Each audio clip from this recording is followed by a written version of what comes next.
తలుపు తెరవండమ్మా, నేను బయలుదేరిపోయాను. ఇంటికొచ్చి తలుపు కొట్టి మరీ బయలుదేరానని చెప్తున్నావు. సరే ఎలా చెప్తేని? నేను తలుపు తెరవను. డోర్ ది ఓపెన్ మా. షిన్చాన్, రాను రాను నేను చెప్పిన మాట నువ్వు అస్సలు వినడం లేదు. నువ్వు చేసిన తప్పుకి బయట నిలబడాలి. ఎందుకమ్మ ఇంత కోపంగా మాట్లాడుతున్నారు? ఉదయం మీరు డాడీ మొహం చూసి లేచారా? నిన్ను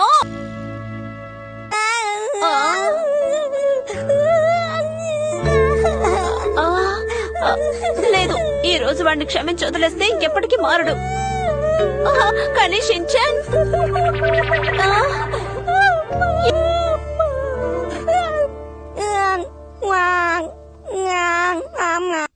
చాలమ్మా, ఇంక ఏడవలేను.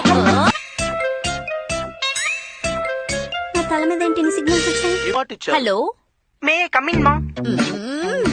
నువ్వు ఏ రకంగా అడిగినా నిన్ను లోపలికి రానివ్వని షిన్చాన్. మీ నాన్నగారు వచ్చిన తర్వాత రాణిస్తాను. అంటే నా మీద మీకు ప్రేమ లేదమ్మా? అయితే నేను అడిగిన దానికి సమాధానం చెప్పు. 25, 24 ఎంత? చాలా వస్తాయనుకుంటాను. దీనికి సమాధానం చెప్తేనే నిన్ను లోపలికి రాణిస్తాను. బటన్ నొక్కితే మీ టోపీ ఎగిరిపోతుంది, మరి చూసుకోండి అన్నా. ఎందుకు బాబు అలా అంటున్నావు? మిస్సెస్ నోహారా, మీకు పార్సెల్ వచ్చింది. పెద్దవాళ్ళలో మిమిక్రీ చేస్తే నిన్ను లోపలికి రాణిస్తాననుకుంటున్నావా? నిన్ను అస్సలు లోపలికి రానివ్వను.